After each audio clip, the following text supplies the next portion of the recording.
We all know which are the top 8 baseball countries in the world. But have you thought about who are the best players they've ever produced?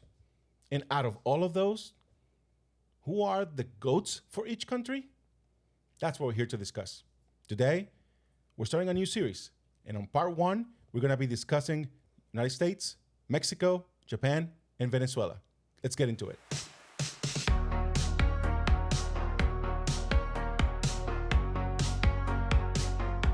Welcome back. Episode 7 of Ball Without Borders podcast. We, previous 4 episodes, we were going through each pool in the World Baseball Classic, and now we're taking a little step in a different direction. We're going through the top 8 baseball nations in the world, and we're picking who our GOATs or greatest of all time are from those countries. Yeah, from all of those countries. I mean, I'm excited about this episode. It's something that I've been thinking about, for a good while. Just looking back, a little bit of history, about each nation, not just today, but also, having that discussion about who do we think, are those people, and just bringing a little perspective and context to the development of baseball in these countries. So I'm excited about this. Yeah, we say every episode, we're here to try to build a community of international fans, and we're trying to build a community where people from all around the world can come together and just talk baseball, because baseball's beautiful and in the U.S. and it's beautiful in all the countries that it's played at. So yeah, I love this. I love this episode. Yeah. Without further ado, let's get into it. Let's go. So United States, it's certainly, where baseball was, developed, at least in the form that we know it today. And then from there, it went around the world. So rich history of baseball players. Tell me about, some of the in no particular order. Let's just talk about some players honorable that you mentions think, and stuff. Yeah, like some that. players that you think, are belong in this discussion. I think we can't talk about baseball and not bring up Babe Ruth. He was the person who revolutionized the game. Obviously, he played in a time where the competition wasn't throwing 100, but he was one of the first ones who pitched, and he had a 2.2 ERA. So, he was a good pitcher, and also, led the league in home runs for a while until Hank Aaron. But just a revolutionary, and really just turned the baseball game around. No, he's certainly changed the game. That was probably the biggest revolution in the game, to this point, or to that point, I should say. Babe Ruth, a combination of, pitching, but then, they put that aside so he could concentrate on just his hitting.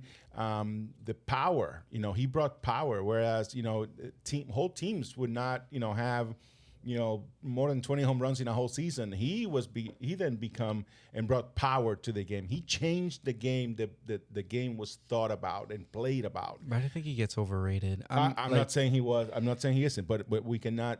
No, I'm saying he revolutionized the game. But he was playing at a time where the competition was not what it is right now. And the casual baseball fans, they're gonna say the GOAT of baseball is gonna be Babe Ruth when it really isn't. And we'll get to the reason why I think we're watching the GOAT of baseball right now. But,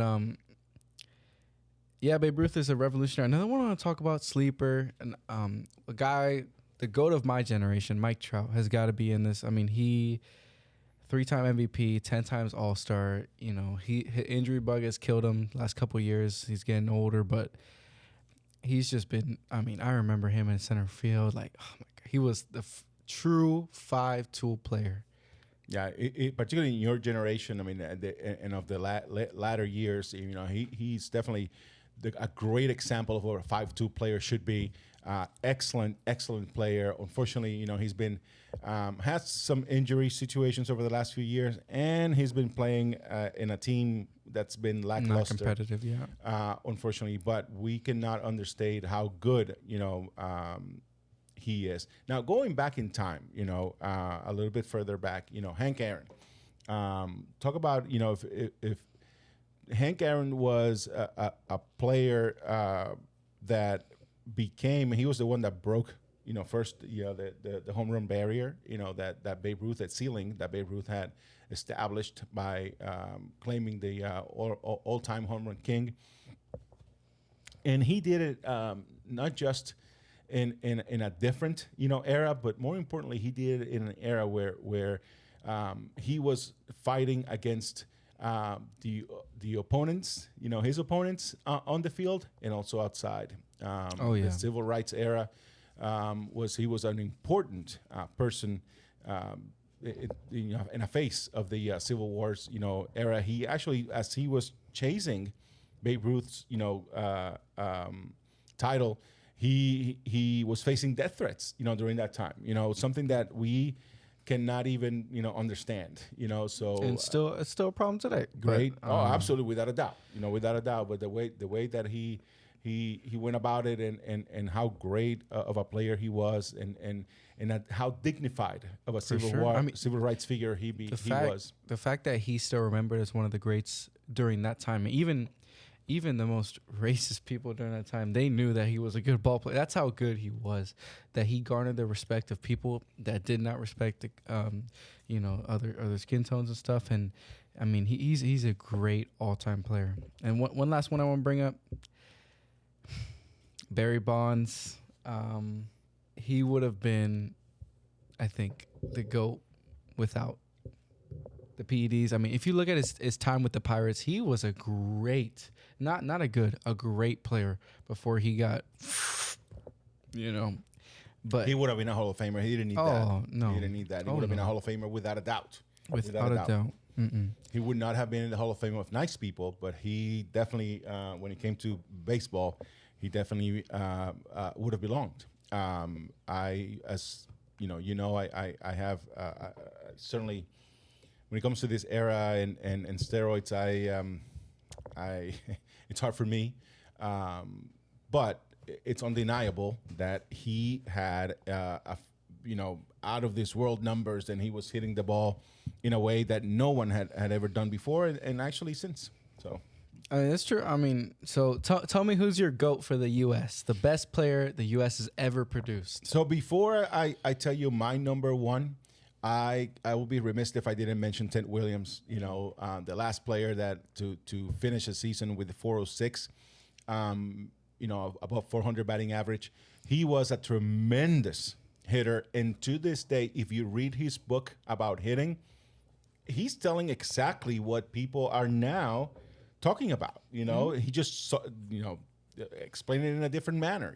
But he is a quintessential hitter. I think he would have even racked up the stats even more. But he missed 5 seasons because of the war. So it's like absolutely. He finished with a 344 batting average for 121 home runs, 521 after missing all those seasons. And he had the highest on base percentage of all time at 482. 42 on base percentage. So he was, tremendous player. But for me, my number one player of all time. Estamos de acuerdo aquí. Are we really? Yeah. It's Willie Mays. Willie Mays. Say hey, Willie kid. Mays. Willie Mays Hayes. Willie Mays. What a 5-tool player, right? I mean, he 6-tool. That over the shoulder catch, in that game, the 1954 World Series, Giants versus Indians. To this day, still, it's a highlight that you watch, and you have to open your mouth, and that jaw is gonna fall on the ground with how good that was, and just a simple snippet of how good, he was. He was a fantastic player.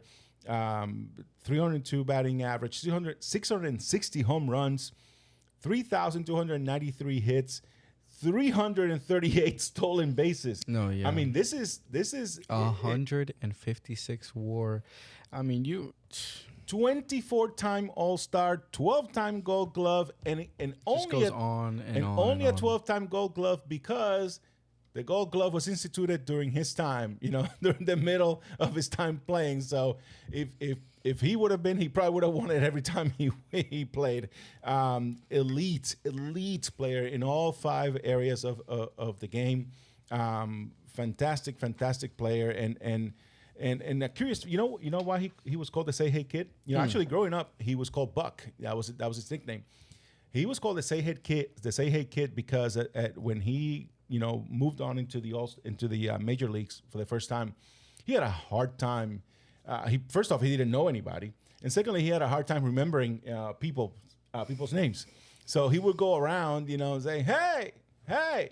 Or if somebody would say something, he said, say what? Say who? Or he would say, hey, you know. And the writers took notice, and they started calling him the Say Hey Kid, and he loved it. Not only it stuck, but he loved it. He embraced the Say Hey Kid, nickname, and that's the curious fact. That's why he's called the Say Hey Kid, But Willie Mays, tremendous player, and he would dominate today, as well. For sure, no doubt. I don't think he gets any points taken away from me from the time he played. It's just because he had all the tools. Absolutely. He had every single tool. The reason the Babe Ruth doesn't really move me that well is if you look at him, he had a beer belly. Wasn't the athletic figure per se. No, he wasn't. He wasn't a 5'2" player necessarily. But the fact is that he revolutionized the game. So he has to be brought up as a list of all time players without a doubt. Influential without a doubt. Is he the number? Is he the most known name in the game? To this day, yes. Is he the best player of all time? No. In my opinion, no. Not even close, to be honest with you. All right, let's move on to the next one. We're going not down under. We're going down south. Mexico. Not that down under.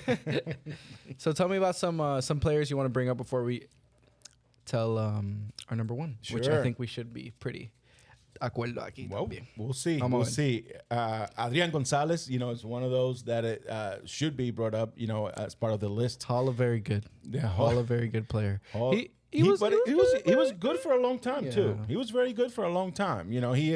And sometimes I think Adrian Gonzalez actually gets underrated a little bit, because if you look at his stats, they're pretty good. 287, lifetime batting average, 317 home runs, 1,200 RBI. He's I think he was no doubt a very very good player, but I think sometimes he may get a little underrated, particularly because he was a first baseman. But I think he was a really good player and a great representation for Mexico. Yeah, for sure. My next player I want to bring up Vinny Castilla. Oh, Vinny Castilla for sure. Great 2-time World Slugger. He was a key Rocky, great player for that team, and he had 320 home runs during his career. So a big power bat, and just a great player that Mexico brought in. And to be quite frank, if we did this list about 10 years from now, their pool of young players, it's growing tremendously. So right now, I don't like it. The pool's a little weaker, but just wait till like 10, 15 years. Mexico has grown their baseball, sure. over the last, 10, 15 years. So you're right. The pool of what we're playing, what we're playing with now is a little short, but you're right. 10, 15, 20 years, this pool is going to deepen, and it's going to be very important to see who's going to, or very interesting to see who, if the number one that we choose today will be toppled. We'll see. So let me ask you this: is there a player from Mexico that you could think? Or let's talk about the number one first before I bring up that question. Okay. So who's your number one? To me, the number one Mexican player of all time to date has to be Fernando Valenzuela. To me, has to be Fernando Valenzuela. He not only was he a dominant player during the stretch of 1981 to 1986, short time, but man, he was absolutely dominant. And the reason he was a short time is because Tommy Lasorda squeezed Fernando Valenzuela to the very end, and unfortunately that brought on his shoulder issues. I mean, that guy, his very first, to this day, he remains. In 1981, he won his first 8 starts as a rookie. 5 of those were shutouts. He ended up with a 13-7 win and loss season on a strike shortened season, with a 2.48 ERA, and he remains to this day the first and only Cy Young and Rookie of the Year. And he continued that dominance, for the next 5 years. In '86, he had a tremendous career. Ended up getting the highest, pitcher contract, at that time. And he brought on Fernando Mania, and he meant so much to the that's what I was Dodgers, gonna bring up. Yeah, to the Dodgers organization and the community as well. the community. He inspired generations of Mexican and Latino players, and one of the main reasons we're seeing such an influx of new Mexican players is you can definitely attribute that to Fernando. Fernando, like for sure. Yeah. You're right. You know, his influence, you know, in Mexico and in bringing, we don't have time in this podcast to go about it, you know, but short, you know, the Dodgers had alienated the Mexican community when they built their Dodger Stadium in Chavez Ravine. And Fernando meant a lot to the Dodgers, to the Mexican community, to Los Angeles in general, and to the country as a whole. You know, so beyond what he meant in baseball terms to the country and to the Dodgers, he truly, you know, embraced and shouldered a lot of the load when it came to easing those stations and bringing two worlds together, which is, you know, very cool to see. Particularly for a guy that came from a very small town. Oh, for sure. Yeah. I mean, it's a great story. It's a great story. So let's talk about Japan. Mm-hmm. Japan's our next country we're going to discuss. We're in the third country. Give me some. I'm going to give you some honorable mentions. For me, I can't not talk about Ichiro. Ichiro was the key player for Japan for a long time. Talk about consistency. 311 career average with 3,000 hits. He got past that mark and a 10 times Gold Glove winner. So he was another one of those 5-tool players. And in his prime, he was kind of hit him. He had a little pop too, but combined with his Japan League hits and his Major League hits, he got 4,300 hits. So that's the most hit ever amongst any player. So it's like. Yeah, and I think he has an MVP. We are certainly going to based on how you started, we're certainly going to disagree on who we think the number one player today is. You know, I can't wait for this. Today, I can't wait for as of today, right? Comparing whole careers, right? But going along those lines, I would bring Sadaharu O as another very important, you know, transcendental player in baseball. He was the first the Japanese Babe Ruth in a sense, right? He brought that power component to the Japanese Baseball League. I mean, he played from 1959 to 1980, so he played for a long time. He had 868 home runs in the Nippon Baseball League, crazy, which with a 301 batting average. So he was a hitter. He was a hitter. You know, he is a national icon. Even myself growing in Puerto Rico and moving over here, I heard that name. I knew about Sadaharu O, even in Puerto Rico. And living here, you know, in the United States, and going to Epcot, for instance, the Japan area, in the World Showcase, they had at one point they had an exhibit on Sadaharu O and what it meant, and it was so cool to see. You know, he remains. You know, he is the best way to put it. He's the Babe Ruth of the MVP. Japan, the MVP for sure.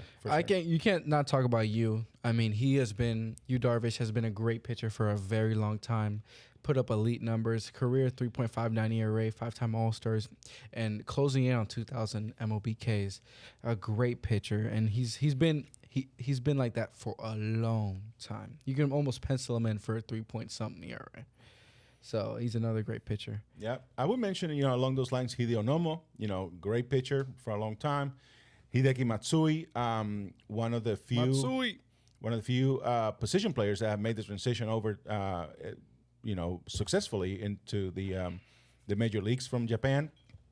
But if we go to the top, right? Obviously, you mentioned and also ran Ichiro Suzuki and also ran.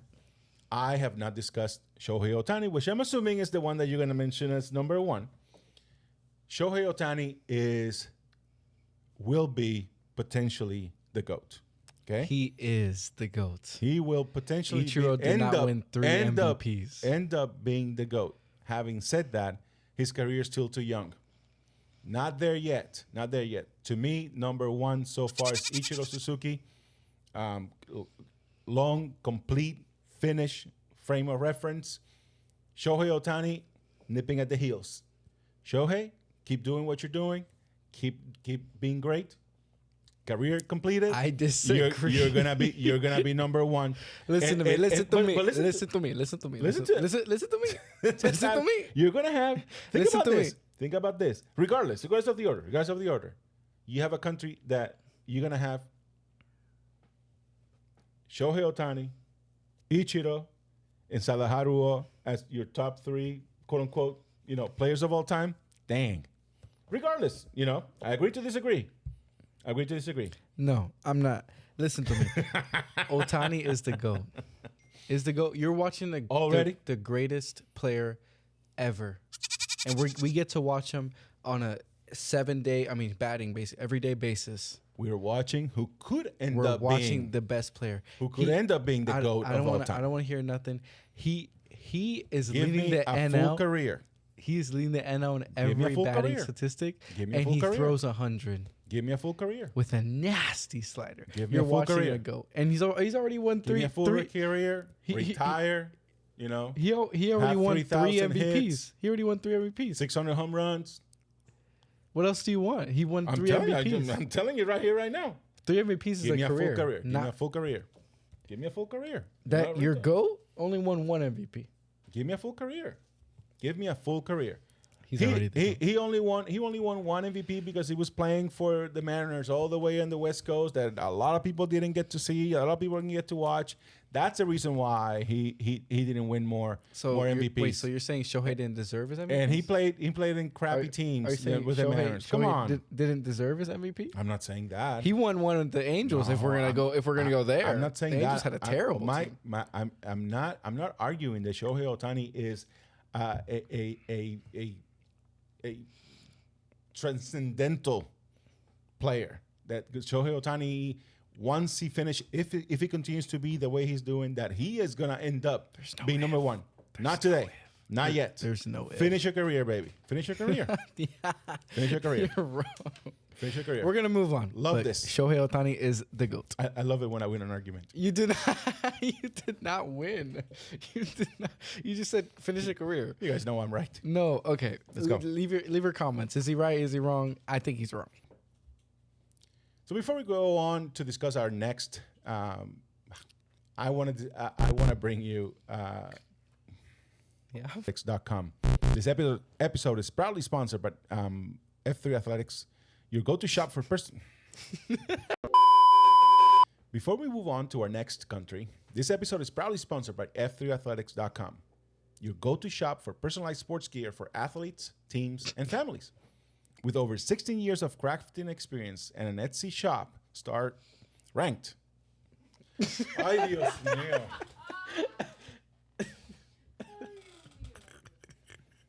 I'm gonna keep this in. So Oh, my that's a God. short that we go. Oh. Ay, Dios mío. 3, 2, 1. Before we move on to our next country, this episode is proudly sponsored by F3Athletics.com, your go-to shop for personalized sports gear for athletes, teams, and families. With over 16 years of crafting experience and an Etsy store ranked in the top 6%, F3Athletics.com specializes in high-quality personalized items. Check them out on our website and use promo code BWB for a special discount just for our listeners. Link to the store in the show notes. Thank you so much, F3Athletics.com. Thank you. Finally. It took me a while. Post-production, that was about 20 tries, but he completed his first ad read. We're moving on. Venezuela. We're going to go on to Venezuela. Tell me an honorable mention you want to bring up for Venezuela. So for Venezuela, I definitely need to bring one of my favorite players growing up, and one that is not gonna make it, to the top 10 because his contribution was about defense and not offense, unfortunately. But Omar Vizquel.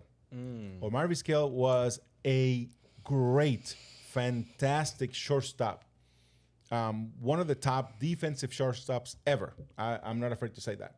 He truly was a fantastic, player. 11 Gold Gloves, a defensive wizard. He still had a 272 batting average, right? And he collected 2,877 hits. So it wasn't that he couldn't hit, quote unquote. The power. But he had no power. And his contribution was truly, when it came to the defensive side. I mean, he was incredible.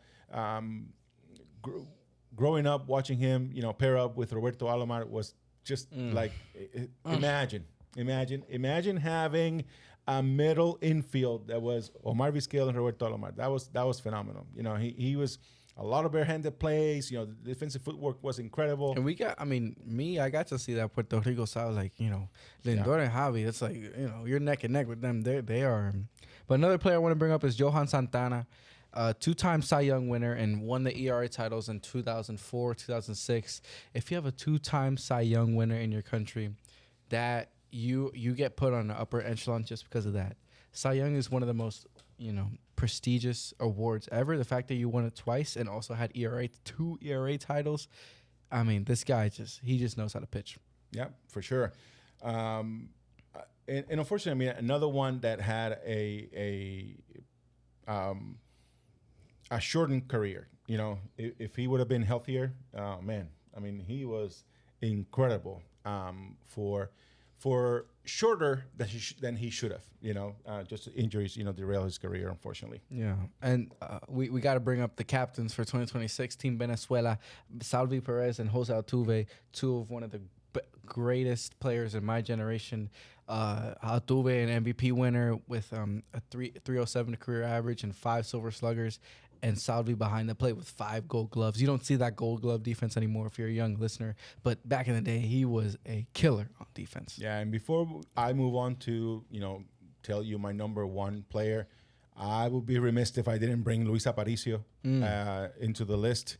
Played from 1956 to 1973, their first Venezuelan, to get into the Hall of Fame. 9 Gold Gloves. He was, again, another defensive first guy, shortstop. He inspired a lot of, Venezuelans to go into infield play. Finished with 262 batting average and 506 stolen bases. So he was a speedster. Tremendous player as well. Somebody that I value as a person, somebody that I know deep down in my heart is a great person, and this somebody really knew how to play, and not only he gave back to the community. He was a great person and an even better baseball player. The Triple Crown winner himself, Miggy Cabrera, is my GOAT. Yeah, I guess we agree. There's no disagreement here. Miggy, what a hitter. He started as a third baseman, right? Then switched, as the years go by and the pounds packed in into first base. But he continued to be a tremendous. Miggy, I love you, bro. I would love to have you here, on our podcast. But we both know, right? But anyways, career stats: 306 average, 511 home runs. 3,172 hits, 74 hits. I remember when he got his 3,000 hit. I was so happy for him. And I think the whole, not only Latin America for sure, but I think the whole of baseball was excited for him because that guy. He had no haters. Yeah. Like everyone loved Miggy. Everyone loved Miggy. And I remember him getting that Triple Crown. The first Triple Crown winner since 1967. This is such a big deal. It was just. To be able to see a Triple Crown winner in my lifetime, because that was the first one you see. Because the first one, Miguel Cabrera, he is my GOAT. The first Triple Crown winner. I can't believe we got to see a Triple Crown winner in our lifetimes, because he didn't get to see it because the first he barely missed the cut. The first one was at 1967. So he was thought about, but he wasn't. Just missed it. But he got to see one in 2012. whatever. And I just, there's something you don't see every day. And, just like the GOAT of Japan, Shohei Ohtani, is stuff that you don't see every day. And he's another one of those GOATs. So that's my GOAT for Venezuela. No, for sure. Now, we agree. There's no denying, Miggy. And I'll tell you this. Miggy is one of those that is going to take a long time to replace. That's one of those that's cemented as a GOAT for a long time. Although Fernando Acuna is knocking at the door. Fernando Acuna. I mean, what am I saying? Oh, my God. Although Ronaldo Acuna is knocking at the door. Oh, yeah. So, I know. He's right there. I mean, he could be. Every tool. Again, but it goes back to the Japan argument, right? Show me a whole career. Show me a whole career. Show me a whole career, right? Let's go. Yeah.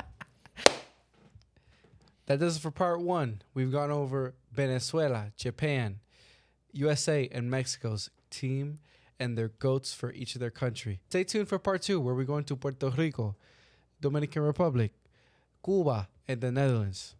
We'll see you next time. This was fun. Diego Javi, Ball Without Borders. See you soon. Nos vemos.